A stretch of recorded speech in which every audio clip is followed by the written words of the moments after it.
Okay, y'all, I decided to go on a walk. It feels really good out, mainly because it seems like it's a little stormy coming.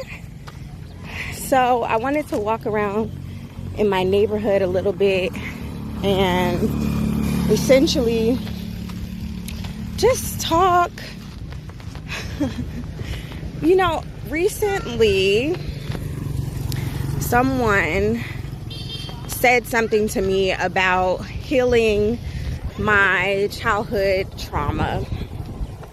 And when I reflected back on that, I was like, I didn't even really have much childhood trauma. Most of my trauma came as an adult. So it just struck me that most people think that you have to dive really, really deep into your past. And I'm like, no. I had a pretty decent childhood. It wasn't perfect. No one's is. And of course, my childhood was kind of cut a little bit short. And by the way, if you're not looking for this type of commentary right now, you can cut it off if this is too deep or what have you. But this is who I am. This is what I'm choosing to talk about right now, because it just is something that struck me. Like, my trauma came with dealing with other adults. Even as a teacher, as an educator, it's not really the kids. Kids will only do so much that you allow them to do. But it be these adults.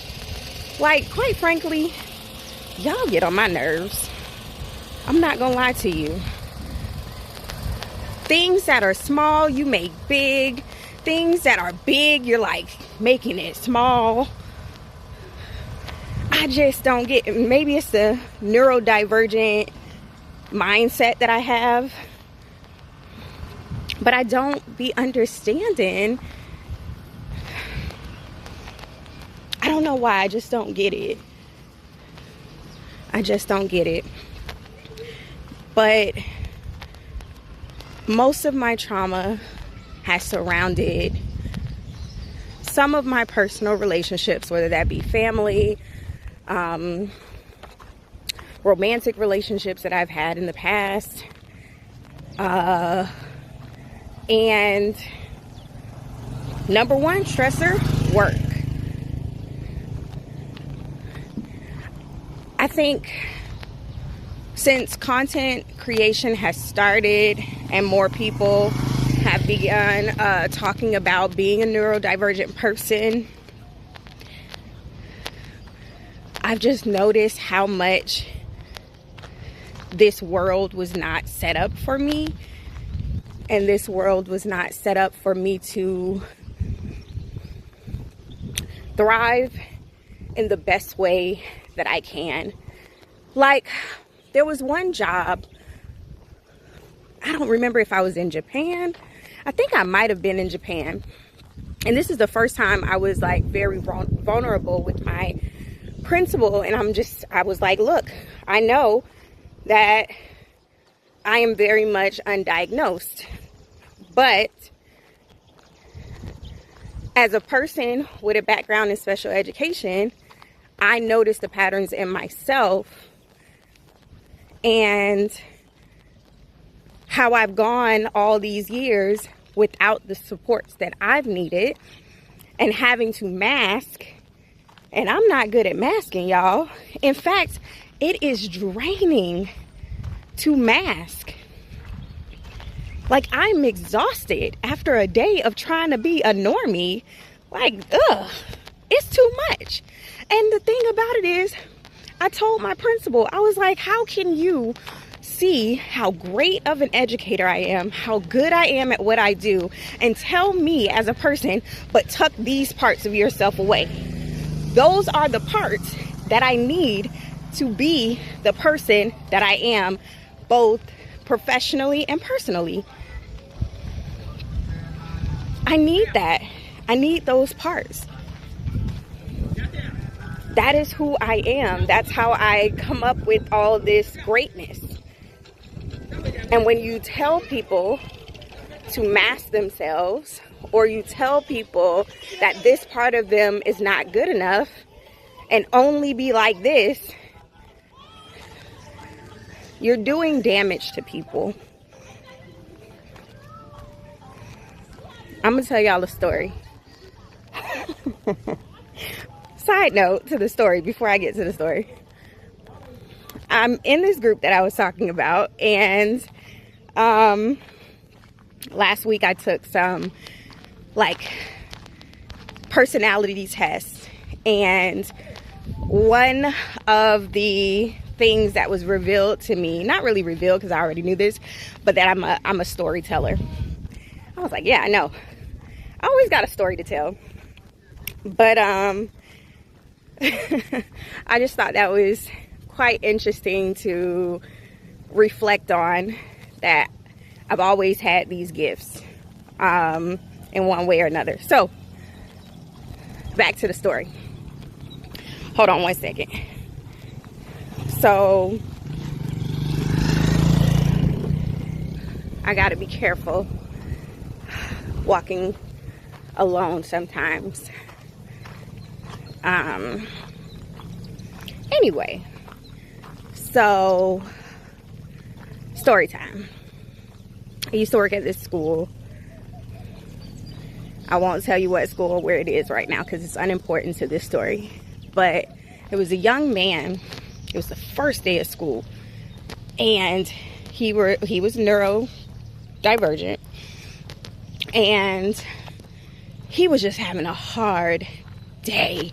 It's the first day of school. We're getting our one-to-one laptops out to the students, and I just remember him not being able to log in. He was so frustrated. And at one point, he cried in class because he couldn't enter in his code and get in to do whatever it is that he needed to do. After that class, I saw him in the hallway, and I kid you not, he was walking like this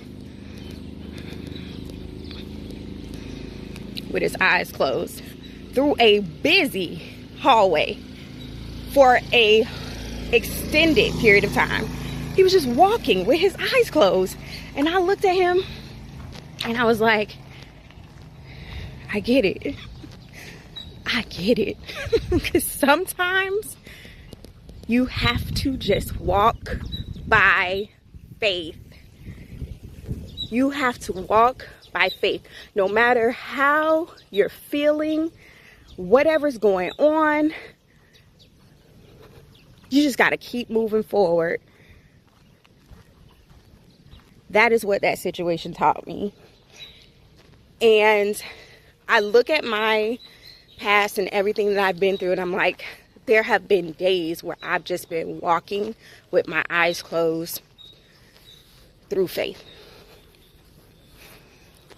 Once I get really comfortable and kind of like expressing and explaining like what I've been through, I think you guys will understand how much faith I've walked with. For instance, on my Friday archives, there is a video of me and my daughters having to go to the Saudi prison. And I was terrified. I was terrified. I didn't know what was going to happen.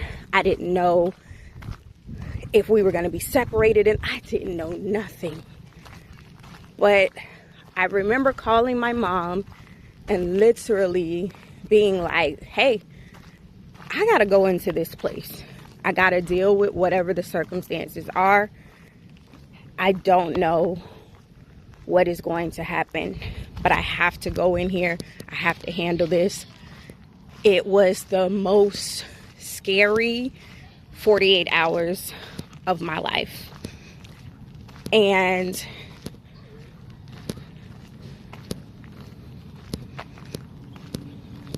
I don't take for granted the people who helped me while I was in need, while my kids were in need.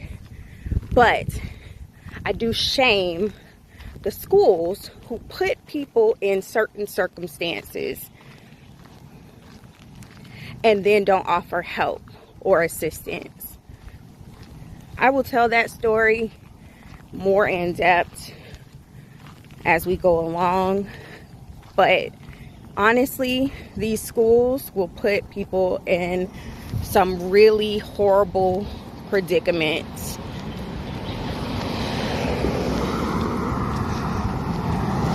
And then turn around and act as if it's you. They will turn around and tell you it's your fault or whatever. So, and I'm not one to, ain't that car going fast? I'm not one to, I'm not really one to just let people take advantage of me like that without saying something. I'm not going to just let you slap me in the face and then pretend, oh, that didn't happen. Or, I just can't do it. I cannot do it. And then, on top of that, I see how you treat other people. I see that you are uplifting certain demographics of other people and treating them with respect and treating them with kindness. But when I ask for an equivalent, it's too much. Y'all, I don't even know why I came out here to say all these things today. It's just, I just keep getting this push lately, this push to start really expressing myself and expressing what happens in these situations. And then people will be like, well, why you keep doing it? I love it. I enjoy being an international teacher in some ways. I'm tired of it. I'm tired of teaching in general. Because quite frankly, this is just me being honest. Hold on. This is not something I ever really wanted to do. When I was in college, I was basically just convinced to take a test. And I got trapped, y'all. I got trapped into doing this, and then I got good at doing it. In fact, if you ask me, I was good my first year teaching. The only thing that I really didn't have down was classroom management. And after my first year, I had that down. Because I was like, oh, I'm never going to let kids walk all over me and disrespect me ever again the way I was my first year teaching. My first year teaching was wild. Wild. Talk about a horror story. And I don't know why I continue doing this. But I'm good at it. Teaching has afforded me the opportunity to see the world, though. So I can't really be like, F this or whatever. I can't really wholeheartedly be like that. Teaching gave me the opportunity to find my husband. Let's be real. Like, I love my husband. I'm very grateful for him. And yes, I'm married. I know I know y'all probably are like, where is this husband? I'll get to that on a later date. But yes, I am married, and I am just blessed to have had these opportunities that I've had, even though they have come with, oh, the trials and the tribulations. Some of these houses are amazing, by the way. Some of these houses are amazing. Just saying. We're in the process of building. And by the way, side note, I don't know how much my husband is comfortable with me talking about him on social media. He already told me he's not going to be on camera with me. We'll see about that. But my husband is Kenyan, and I live basically wherever I'm working, and also in Kenya when I am on breaks. So maybe I'll share some of that stuff too, because I'm supposed to go to Kenya this summer, and I'm also supposed to go home this summer. So I'm looking forward to sharing some of those things with you guys as well. So that's another reason why I gotta get a good camera, a good one, because yeah, there's gonna be some good things coming up. I don't even know how I just went from being on my soapbox to being happy. My husband makes me happy, so every time I talk about him, it makes me happy. I'm very blessed to have him and him be a support to me. So never say I didn't say this publicly, okay? Love you. But I'm just gonna keep walking around for a little bit, and I'm gonna be on my way back home. Ooh, they're like drying out some cow hide. I'm guessing from all the slaughtering of cows from Eid, because we are literally just finishing Eid. And I've been off work for the last 2 days. So yeah, I have been off work because we got to get off for Eid celebration. So yeah, as you can see, it's a little gloomy today. I don't know what that controlled fire is, but yeah.